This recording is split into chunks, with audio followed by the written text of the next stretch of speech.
नमस्कार। प्रश्नकाल में आपका स्वागत है। मैं हूं अखिलेश सुमन और मेरे साथी अरविंद कुमार सिंह। तो हम राज्यसभा के आज के अतारांकित प्रश्नों को लेकर आपके सामने आए हैं, जिसका सरकार ने लिखित तौर पे जवाब दिया है। अरविंद जी, आज का सबसे जो अहम सवाल जो मुझे दिख रहा है खादी ग्रामोद्योग के बारे में, कि खादी ग्रामोद्योग की तात्कालिक स्थिति क्या है, उसमें किस तरह की वृद्धि हो रही है, इसके बारे में सरकार से सवाल किया है हरनाम सिंह यादव ने। तो क्या जवाब दिया है सरकार ने? ठीक कह रहे हैं आप अखिलेश जी। देखिए, खादी ग्रामोद्योग आयोग जो कि एमएसएमई जो मंत्रालय है उसके अधीन आता है और इसीलिए एमएसएमई मंत्री गिरिराज सिंह ने इसका जवाब दिया है। और आप जानते हैं कि जो है खादी ग्रामोद्योग सेक्टर ये भारत सरकार के बहुत महत्वपूर्ण एजेंडे में है, क्योंकि सबसे ज़्यादा लोगों को रोज़गार देता है और इसीलिए रोज़गार देने के नाते जो है ये सरकार ने ये माना है, गिरिराज सिंह ने जवाब ने ये कहा है कि पिछले 2 सालों में खादी और ग्रामोद्योग आयोग का जो सेक्टर है इसमें विकास में काफ़ी वृद्धि हुई है।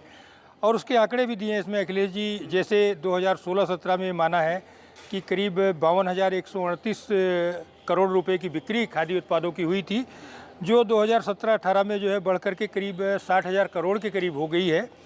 और इस बीच में खादी ग्रामोद्योग आयोग जो है इसको ख़ासतौर पर ग्रामीण जो उद्योग हैं उनके विकास के लिए जो है काफ़ी तरह के प्रयास किए गए हैं। और उसका असर ये हुआ अखिलेश जी कि जो सबसे महत्वपूर्ण चीज़ हुई कि जो विदेशों में इस समय खादी के उत्पाद काफ़ी बड़ी संख्या में जा रहे हैं। और आप आश्चर्य करेंगे कि जो इस समय जो पापड़ है जो भारत का, वो करीब 7,085 लाख रुपए का जो है पापड़ वो दुनिया के कई देशों में जा रहा है। खादी जा रहा है, साथ ही साथ जो है चमड़े के सामान हैं और सबसे ज़्यादा जो है करीब 1500 करोड़ से ज़्यादा का जो 1500 लाख रुपए से ज़्यादा का जो है हस्तशिल्प जा रहा है।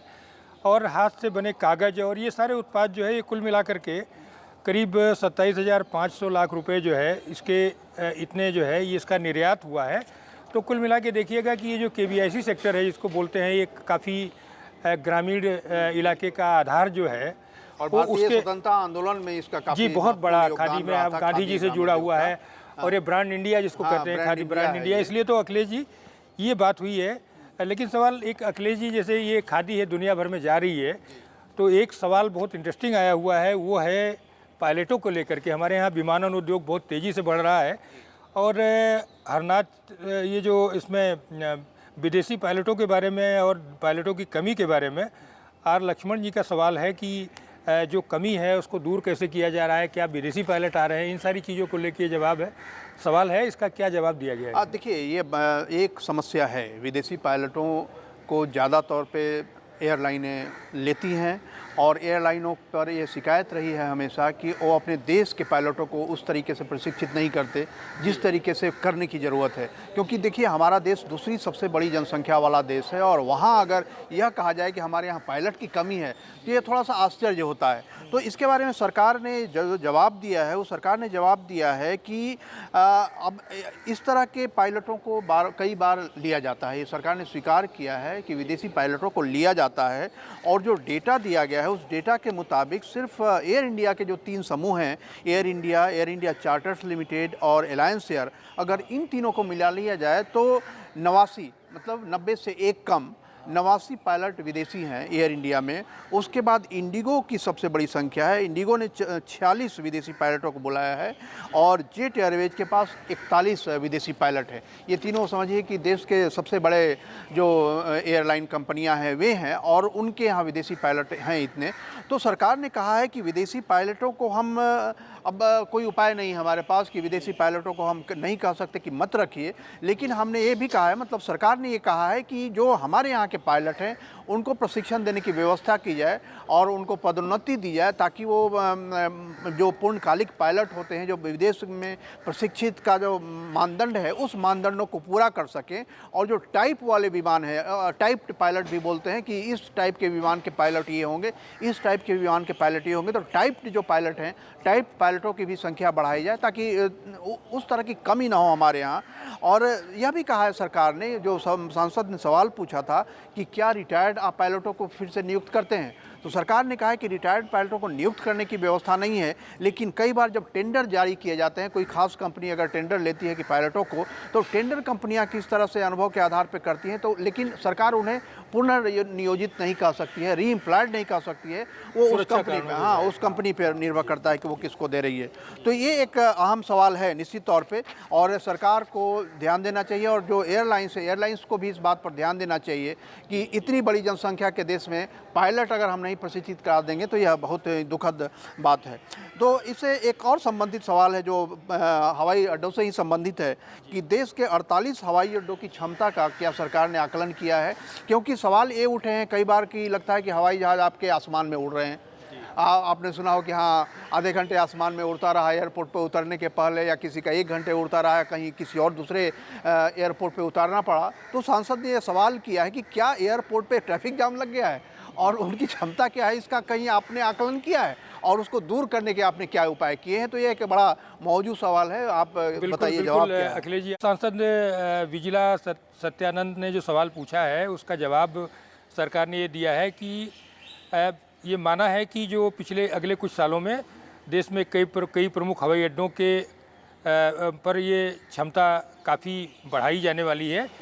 इसलिए जो एक तरह से जाम वाली जो संभावना है, इस तरह की कुछ संभावना सरकार ने मना किया कि ऐसी कोई संभावना नहीं होगी, क्योंकि सरकार का इरादा अपना जो ऐसी नहीं है। हाँ। सरकार का इरादा है कि अपना जो नव निर्माण जो है उसमें हवाई अड्डा क्षमता विस्तार कार्यक्रम को अगले 10 से 15 सालों में 1 बिलियन यात्री ट्रिप सालाना संभालने की क्षमता, यानी जो क्षमता है उसको 4 से 5 गुना बढ़ाने का है। तो इस तरह से जो है, जो हवाई अड्डे हमारे हैं उनमें जो भारतीय विमानपत्तन प्राधिकरण है उसने 48 हवाई अड्डों की क्षमता का मूल्यांकन करने की प्रक्रिया शुरू कर दी है। उसके लिए जो है कंसल्टेंट का चयन करने के साथ साथ कई नए उपाय किए हैं। तो मतलब सरकार ये अखिलेश जी मान सकते हैं कि पूरी तरह से तैयार है कि जिस तरह से एविएशन सेक्टर में जो बढ़ोतरी हो रही है, विमान यात्री बढ़ रहे हैं, उनको कैसे सुविधाजनक तरीके से उनको हैंडल किया जाए, इसके लिए सरकार पहले से एक योजनाबद्ध तरीके से जो है तैयारी कर रही है। अखिलेश जी, एक और बहुत महत्वपूर्ण सवाल है देखिए, और वो इस बीच में खास तौर पर जो कश्मीर में जो जिस तरह से आतंकवाद और उससे जुड़ा हुआ सवाल जो है, श्रीनगर में एनएसजी कमांडो की तैनाती को लेके है। और ये टी रत्नावेल ने पूछा है कि क्या ये श्रीनगर में एनएसजी कमांडो की तैनाती, क्योंकि इसको लेकर के बहुत गोलमोल बातें उड़ती रही हैं मीडिया में, अगर देखें। हाँ, निश्चित तौर पे अरविंद जी, जिस तरह की जम्मू कश्मीर की स्थिति रही है कि पाकिस्तान जिस तरीके से वहाँ आतंकवादियों को बढ़ावा देता रहा है, उनका पोषण करता रहा है, वैसी स्थिति में कई तरह के उपाय किए गए। कहीं सेना को लगाया गया, कहीं बीएसएफ को लगाया गया, कि कहीं अन्य जो सीपीएफ सेंट्रल पैरामिलिट्री फोर्सेज हैं उनको लगाया गया, और उस सब को लेकर यह देखा गया कि आतंकवादियों के पास भी नई नई तरकीबें आ रही हैं, नए नए तरीके से वे हमले करते हैं। न सिर्फ नागरिकों पर हमले करते हैं बल्कि सैनिकों पे भी हमले करते हैं, जम्मू कश्मीर पुलिस पर भी हमले करते हैं। और चूंकि वो वहाँ के भूगोल से ज़्यादा परिचित है तो उन्हें अपनी कार्रवाइयाँ करके और भागने में भी कई बार वो सफल हो जाते हैं। लेकिन इधर के दिनों में जो देखा, सरकार ने भी देखा कि अब इस तरह के नेटवर्क हो गए हैं सरकार के जम्मू कश्मीर में कि आतंकवादियों पर नियंत्रण किया जा सकता है, लेकिन ज़रूरत थी कि उन्हें सही तरीके से प्रशिक्षित किया जाए। तो सरकार ने अपने जवाब में स्वीकार किया है कि हाँ जी, एनएसजी की नियुक्ति वहाँ की गई है। एनएसजी का वहाँ एक स्टेशन जारी कर दिया गया है, वहाँ एनएसजी तैनात हैं, और जो एनएसजी है वो वहाँ की स्थिति से एक्लेमेटाइज हो रहे हैं। मतलब वहाँ जो ठंड की स्थिति है, पहाड़ी जगहें हैं, और उसके बाद जो ख़ास तरह का भूगोल है जम्मू कश्मीर का, उससे वो लोग परिचित हो रहे हैं। और फिर एनएसजी अपने तरीके से भी वहाँ के जो जम्मू कश्मीर पुलिस है या जो अन्य सेंट्रल पैरामिलिट्री फोर्सेज है उनको भी ट्रेनिंग दे रही है। तो दो तरफा ट्रेनिंग की प्रक्रिया चल रही है, एक तो एनएसजी का एक्लेमेटाइजेशन, और दूसरा जो अन्य पैरामिलिट्री फोर्सेज हैं उनको की त्वरित तौर पे अगर कहीं कार्रवाई करनी हो तो किस तरीके से जा सकते हैं, क्योंकि एनएसजी को इसमें महारत हासिल है। और देखा होगा कि 1984 में जब हुआ था ब्लू स्टार, उसके बाद एनएसजी का गठन किया गया था, क्योंकि महसूस किया गया कि नई तरह की चुनौती आने वाली है। तो उसके बाद से एनएसजी का जो ट्रैक रिकॉर्ड रहा है काफ़ी संतोषजनक रहा है, और इसीलिए सरकार ने जम्मू कश्मीर में इस बार एनएसजी को कमांडो को स्थापित करने का निर्णय लिया है। और अब थोड़ा सा उधर से आते हैं तो कृषि उत्पादों का मामला, जो आपका प्रिय विषय है।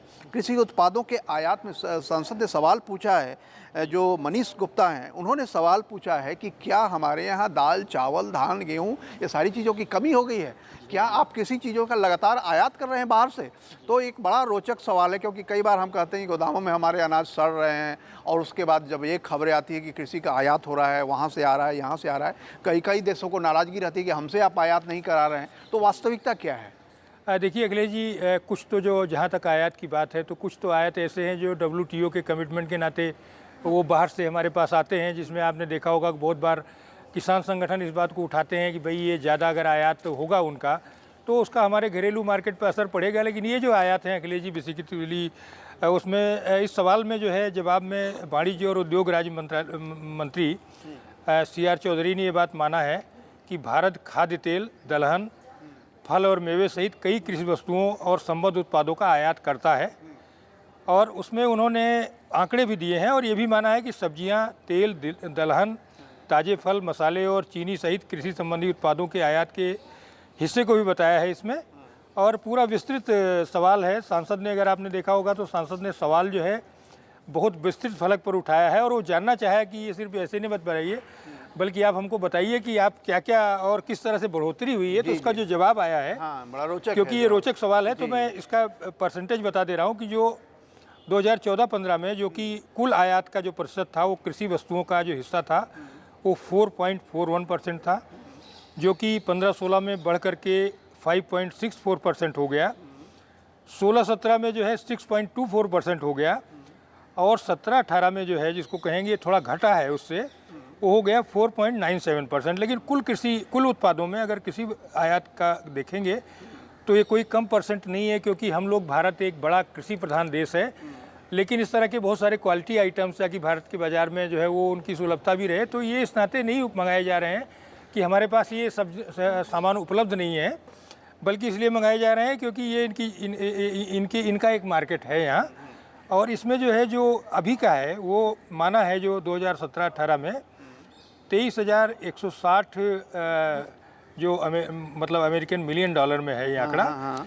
ये कृषि और संबद्ध उत्पादों का जो है कुल आयात किया गया है, लेकिन इसमें फिशरीज के जो उत्पाद है, मछली उत्पाद है, ये शामिल नहीं है अखिलेश जी। तो कुल मिलाकर के ये सही है कि जो कृषि आयात है वो एक काफ़ी संख्या में हो रहा है। और कुछ हमारी व्यवस्था ये है कि जो दलहन और तिलहन तो हमें आयात करना पड़ता है, क्योंकि अभी इसमें हमें आत्मनिर्भरता नहीं मिली है, तो वो तो होता ही होता है। एक बहुत मतलब चिंताजनक भी है अखिलेश जी, और उसकी जानकारी भी चाहिए, क्योंकि वो सवाल है देश में आत्महत्याओं को लेकर के जो डॉक्टर संजय सिंह ने पूछा है, उसमें कई तरह के आंकड़े, एक लंबा चौड़ा सवाल है उसका जवाब, वो उसमें किस तरह के जवाब आए हैं। देखिए, आत्महत्याओं का जहाँ तक मामला है तो आप जानते हैं कि भारत दुनिया का दूसरे सबसे बड़ी जनसंख्या वाला देश है, और जिस तरह से हमारे संसाधन में वृद्धि हो रही है और जिस तरीके से जनसंख्या में वृद्धि हो रही है, सामाजिक तौर पे भी कई तरह के हमारा विविधताओं से भरा हुआ समाज है, क्लिष्टताएं हैं कई तरह के, आधुनिकता भी समाज में फैल रही है। तो इन सारी चीज़ों को लेके कई बार होता है लोगों में निराशा भी फैलती है। तो सरकार ने निश्चित तौर पे ये स्वीकार किया है कि अभी तक जो आंकड़े हैं उन आंकड़ों में अगर 2016 का ही अगर सिर्फ देखा जाए तो 18 से 30 वर्ग के आयु वर्ग में 43,130 व्यक्तियों ने आत्महत्याएं की हैं, जो कुल आत्महत्याओं का 33% है। तो यह चिंता का विषय है। सरकार ने भी इस बात को स्वीकार किया है कि काफ़ी चिंता का विषय है। और जो कारण है, कारण में कई तरह के हैं। या तो समाज में जो बढ़ती हुई विभेद है वह कारण है, कई जगह बेरोजगारी कारण है, कई जगह अगर निर्धनता कारण है, कई जगह यह भी कारण है कि ऋण में अगर फंसे हुए हैं तो उसके कारण है, कई प्रेम प्रसंग का भी है उसमें, कई तो बहुत सारे जटिलताओं से भरा हुआ समाज होने के कारण कई तरह के हैं।